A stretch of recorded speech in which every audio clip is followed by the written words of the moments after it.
அதாவது வந்து சீமான் வந்து இந்த மாதிரி ஆடு மாடு மேய்க்கிறவங்க எல்லாம் வந்து அரசு பண்ணி கொடுப்பேன் அப்படின்னாங்க. அது எவ்வளவு கேலி கூத்தா இருக்கு, இதை பார்த்து நிறைய பேர் சிரிக்கிறாங்க அப்படின்ட்டு சொல்றாங்க.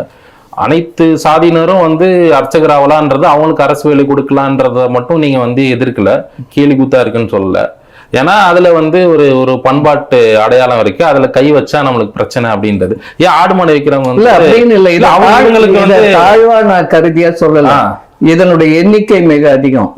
நான் சொன்னது அதான், எல்லாமே ஒரு எண்ணிக்கை. ஆடு மாடு மேய்ப்பவர்களுடைய எண்ணிக்கை கிராமத்துல அதிகம். இது எப்ப தரலாம்னா, நான் அதுலயே பேசியிருந்தேன், பொது உடைமை சமூகமாக மலர்ந்து அரசுக்கு வந்து மொத்த வருவாயும் போகும்போது, இப்ப சோவியத் யூனியன் முன்ன லெனின் காலத்துல, இப்ப இல்ல அப்படி இந்த தனியார் கார்பரேட் கொள்ளை இல்லாமல் எல்லா வருமானமும் அரசுக்கு இருந்தா எல்லாருமே அரசு ஊழியர்கள் இருக்கலாம். விவசாய தனியார் கார்பரேட் கொள்ளையை வந்து ஆதரிக்கிற திமுக வந்து கேட்கறதுக்கு ஒரு திராணி இல்ல இந்த உங்களை மாதிரி திராவிட கருத்தியல் பேசுறவங்களுக்குன்றதை எடுத்துக்கலாம்.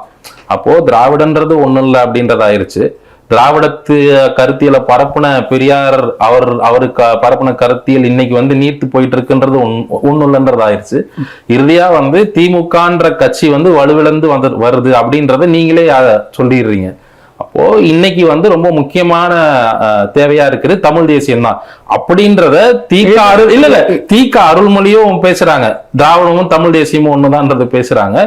அதே திருமாவளவனும் அதான் சொல்றாரு. அப்போ இதுல இருந்து என்ன புரிஞ்சுக்கலாம் அப்படின்னா, இவ்வளவு நாளா வந்து திராவிடம் பேசிக்கிட்டு இருந்த எல்லாருமே தமிழ் தேசிய பக்கம் சாயிறப்போ, தமிழ் தேசியத்துல இருக்க அந்த அடையாளங்களையும் அந்த விழுமியங்களும் இவங்க மறுபடியும் வந்து இவங்க பக்கம் எடுத்துக்க பாக்குறாங்க அப்படின்றத நம்ம புரிஞ்சுக்க முடியுது. இல்ல, அதாவது தமிழ் தேசியம் ரெண்டு வகைங்க, அதை முதல்ல புரிஞ்சுங்க. என்ன ரெண்டு வகைனா? ஆமா, தமிழ் தேசியம்ன்றது உண்மையான தமிழ் தேசியங்கிறது, போலி தமிழ் தேசியம் இருக்குது.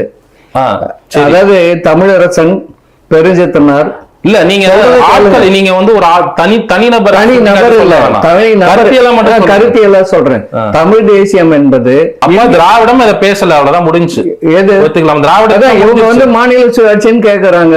இவங்க வந்து நம்ம